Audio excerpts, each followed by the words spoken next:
सभी साथियों को मेरा नमस्कार, स्वागत है आप सबका आज 3 मार्च के जनसत्ता विश्लेषण में। आइए शुरू करते हैं आज का जनसत्ता विश्लेषण बिना किसी देरी के। पहले पेज पे खबर आती है, युद्ध विराम पर अमेरिका से बात करेगा ब्रिटेन व फ्रांस। ब्रिटेन और फ्रांस और यूक्रेन एक युद्ध विराम योजना पर काम करने के लिए सहमत हो गए हैं, जिससे अमेरिका के समक्ष प्रस्तुत किया जाएगा। लंदन में ब्रिटिश प्रधानमंत्री कीयर स्टारमर ने ये जानकारी दी है। यूक्रेन रूस युद्ध को समाप्त करने पर चर्चा के लिए लंदन में आयोजित शिखर सम्मेलन में स्ट्रैमर ने विश्व के नेताओं को से कहा कि उन्हें यूरोप की सुरक्षा के लिए दुर्लभ क्षण तो गंवाना नहीं चाहिए। अब यूक्रेन समिट हुई थी, इसमें ब्रिटेन में यूक्रेन के राष्ट्रपति ज़ेलेंस्की साहब को बुलाया गया था और यूरोपियन यूनियन से कई राष्ट्राध्यक्ष भी पहुंचे थे। चिंता यूरोप को विशेषकर इसलिए हो रही है कि यूरोप की सुरक्षा पे बहुत बड़ा खतरा बन के बैठा हुआ है रशिया, और अगर अभी भी उन लोगों ने एक्शन नहीं लिया यूरोपियन यूनियन ने, तो दिक्कतें हो सकती हैं। बात करेंगे फ्रांस के मैक्रोन साहब और कीयर स्टारमर जाके ट्रम्प साहब से भी कि कैसे जल्द से जल्द एक पीस डील होनी चाहिए। अगली खबर आती है यहाँ पे कि जल्द बूढ़े हो जाते हैं गर्म क्षेत्रों में रहने वाले। एक अध्ययन रिपोर्ट है। ठंडे इलाकों की तुलना में गर्म क्षेत्र में रहने वाले लोग जल्दी बूढ़े हो जाते हैं। अत्यधिक गर्मी से होने वाला तनाव इंसान की अंदरूनी शारीरिक प्रक्रिया को प्रभावित करता है, जिससे कोशिकाएं समय से पहले बूढ़ी होने लगती हैं। इस मामले में युवा लोगों की तुलना में अधेड़ व्यक्तियों पर गर्मी का ज़्यादा असर पड़ता है। अमेरिका के दक्षिण कैलिफोर्निया विश्वविद्यालय में एक नए अध्ययन में ये दावा किया गया। साइंस एडवांसेस पत्रिका में प्रकाशित इस अध्ययन के मुताबिक जिन इलाकों में ज़्यादा गर्मी पड़ती है, वहाँ रहने वाले लोगों में औसतन ठंडे इलाकों के निवासियों की तुलना में जैविक उम्र बढ़ने की दर अधिक देखी जाती है। अध्ययन के मुताबिक गर्मी से होने वाले तनाव मनुष्य के शरीर के एपिजेनेटिक्स को बदल देते हैं। एपिजेनेटिक्स एक शारीरिक प्रक्रिया होती है जिसमें हमारी कोशिकाएं पर्यावरणीय दबाव का सामना करते हुए जीन को सक्रिय या निष्क्रिय कर देती हैं। तो ये अध्ययन अपने आप में बहुत ही बड़ी बात रख रहा है कि ठंडे इलाकों में अब चला जाए। आगे बढ़ते हैं। आगे संवाद के रहने वाले हैं इस क्रम में संवाद के समानांतर चिंता की दर, फिर बचपन में टूटती जिंदगी की डोर। संवाद के समानांतर अमेरिकी राष्ट्रपति ट्रंप और उनके यूक्रेनी समकक्ष व्लादिमीर ज़ेलेंस्की के बीच व्हाइट हाउस में हुई तीखी बहस से पूरी दुनिया हतप्रभ है। दोनों नेताओं के बीच कटु वार्तालाप का संदेश दूर तक गया है। दरअसल वैश्विक कूटनीति में इस घटना को अप्रत्याशित माना जा रहा है। दो राष्ट्र प्रमुखों के बीच इस तरह की तल्खी और अनावश्यक बहस की को दुखद ही कहा जाएगा। ज़ेलेंस्की की इस बात के लिए प्रशंसा की जानी चाहिए कि वे बातचीत के दौरान अपने तर्क रखते हुए सहज रहे और उनका फैसला कायम रहा।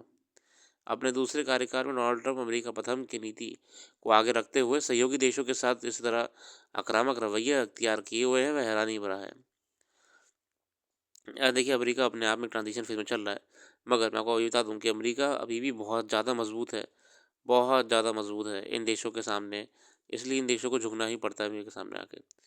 जिस दौर में रूस यूक्रेन के बीच जारी युद्ध को ख़त्म करने की कोशिश चल रही है और उसके लिए अमेरिका के नए राष्ट्रपति ट्रंप अपनी प्रतिबद्धता जाहिर कर रहे हैं, उसमें इस तरह की अप्रिय स्थितियां पैदा होना निराशाजनक है।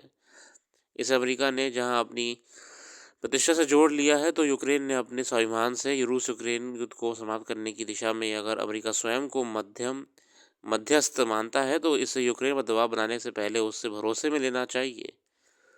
और बात भी सही है कि अगर अमेरिका ये सोच रहा है कि वो मध्यस्थ बनाएगा इस पूरे युद्ध में, यूक्रेन और मध्यस्थ बनना चाहता है रूस के बीच में, तो दोनों तरफ की सहमति लेनी चाहिए। मगर देखिए, डिप्लोमेसी अलग होती है अमेरिका की, हमेशा कुछ ना कुछ प्लान ही होता है, हम उसमें नहीं जाएंगे। चिंता की दर, एक तरफ देश की आर्थिक वृद्धि दर के ताज़ा आंकड़े, तो दूसरी ओर शेयर बाजार में भारी उथल पुथल से अर्थव्यवस्था के मोर्चे पर चिंता की लहर साफ देखी जा सकती है। हालांकि वृद्धि दर को लेकर आर्थिक विशेषज्ञों की ओर से जो अनुमान जाहिर किए गए थे, उनमें ज़्यादा फासला नहीं है। फिर भी इसकी निम्न दर ने अर्थव्यवस्था के मामले में सरकार के अवसर किए जाने वाले दावे को आईना दिखाया है। राष्ट्रीय सांख्यिकी कार्यालय यानी एनएसओ की ओर से जारी आंकड़े के मुताबिक चालू वित्त वर्ष की अक्टूबर-दिसंबर तिमाही में देश की आर्थिक वृद्धि दर घटकर 6.2% रह गई है। चिंता का मुद्दा ये भी है कि कृषि को छोड़कर खनन, विनिर्माण और अन्य सभी क्षेत्रों में प्रदर्शन खराब रहा। दरअसल इसी वजह से आर्थिक वृद्धि दर में भी सुस्ती आई है। ये इस बात पर राहत महसूस की जा रही है कि चूंकि पिछली तिमाही यानी जुलाई सितंबर 24 में वृद्धि दर 5.6% रही थी, इसलिए इस उसके बाद वाली तिमाही के आंकड़े भारतीय अर्थव्यवस्था की रफ्तार पकड़ने में सूचक हैं। अच्छा, ये भी कह रहे हैं कि अरे पिछली बार तो 5.6% थी ना, तो इस बार 6.2% भी ठीक है। मगर अगर भारत सोच रहा है कि उसे बड़ी ट्रिलियन इकॉनमी बनना है, तो उसे मिनिमम 7.8% की ग्रोथ रेट चाहिए, और 9% तो आ भी चुकी थी कुछ समय पहले, जो कि वापस से आज 6.2 पे आ गई है। 23 में अक्टूबर सितंबर की तिमाही में सकल घरेलू उत्पाद यानी जीडीपी की वृद्धि दर 9.5% बताई गई थी। देखिए 23 में यानी पिछले वर्ष की सामना तिमाही के समान तिमाही में एक साल के भीतर इतना बड़ा फासला ये बताने के लिए काफ़ी है कि देश की अर्थव्यवस्था की दशा और दिशा में सुधार के लिए अभी बहुत ठोस कदम उठाए जाने चाहिए, ज़रूरत है। यही तो बात है। 2023 में अक्टूबर अक्टूबर और दिसंबर में ये 9.5% बताई गई थी। फिर 2024 में ये 5.6% थी, और अब 25 में शुरुआत ही हुई है तो 6.2% पे आई है। ये हाईली वोलेटाइल है अपने आप में। ये चिंता का विषय अर्थव्यवस्था को लेकर।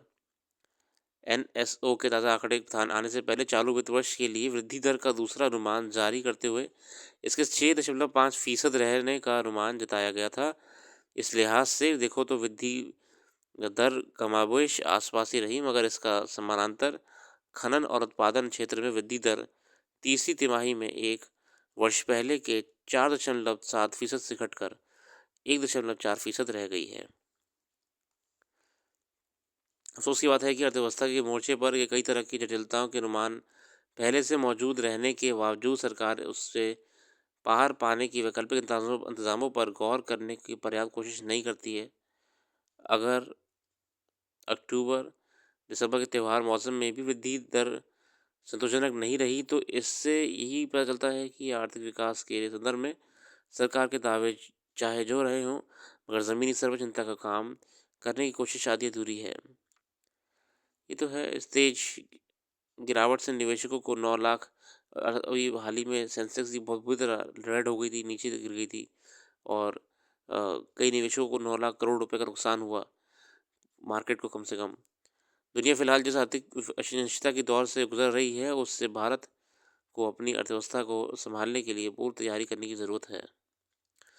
बाकी देखिए, मगर आप ग्लोबल इवेंट्स पर ही सिर्फ ये नहीं कह सकते कि सर देखिए वर्ल्ड ही अभी इस समय अनिश्चितता में चल रही है, तो हालांकि हमारा भी डाउन चल रहा है। नहीं, हर देश प्रयास करता है कि डोमेस्टिकली उसकी मार्केट अपने आप में भी इतनी स्ट्रांग हो कि ग्लोबल इवेंट्स तो देखिए कुछ ना कुछ होते रहेंगे हर साल, अंदर का सर्कल स्ट्रांग रहे, ताकि ग्लोबल इवेंट्स होने के बाद भी मार्केट पे इम्पैक्ट कम पड़े।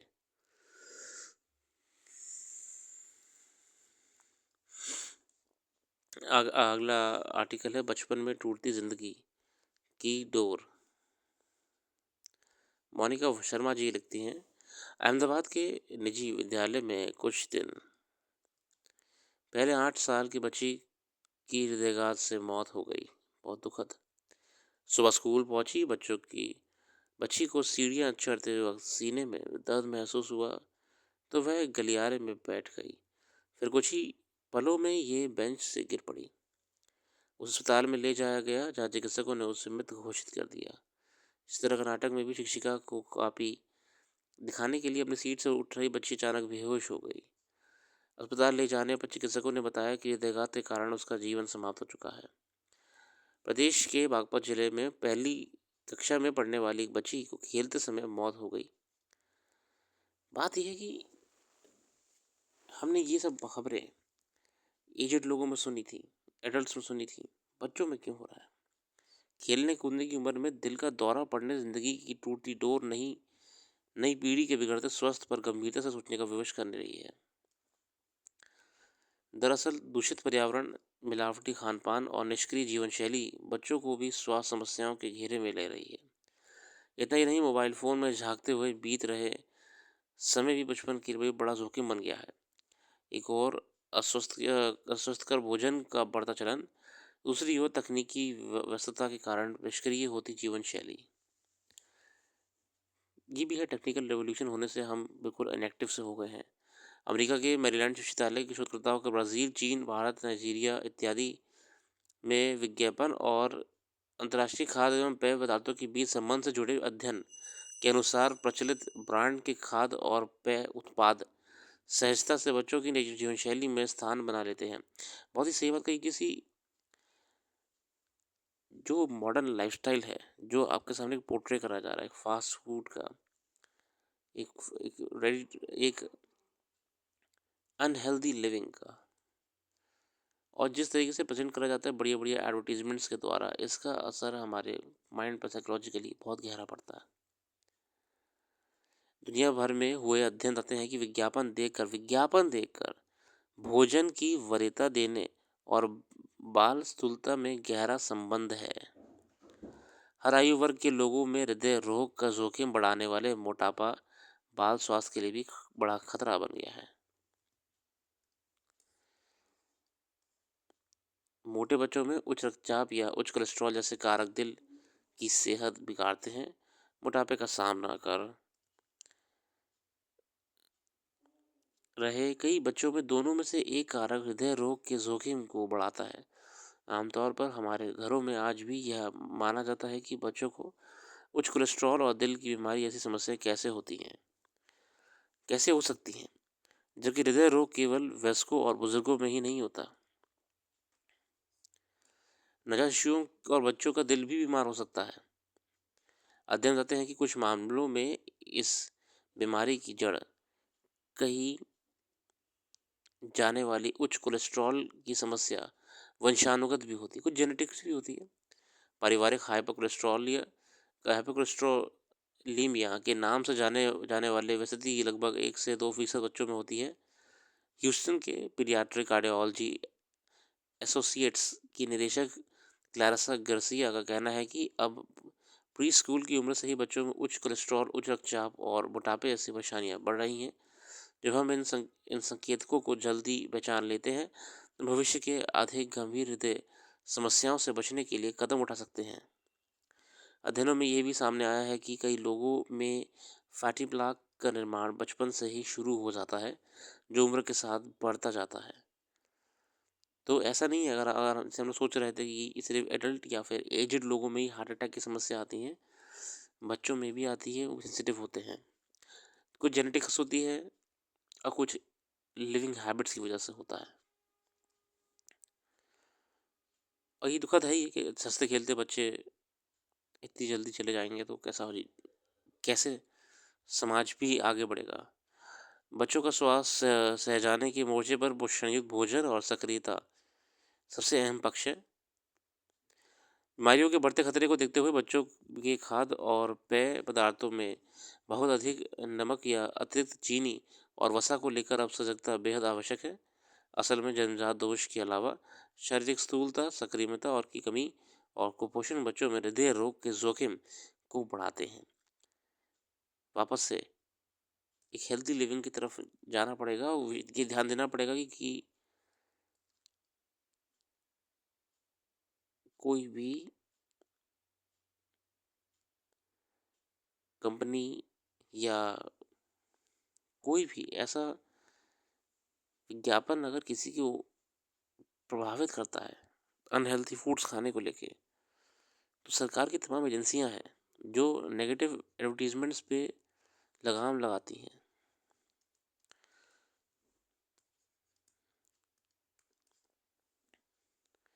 क्योंकि देखिए, सबसे पहला जो अर्ज किसी के अंदर जगता है ये फास्ट फूड वगैरह खाने का, वो एडवर्टीजमेंट से ही तो होता है, विशेषकर बच्चों में जो वो देखते हैं टीवी पे।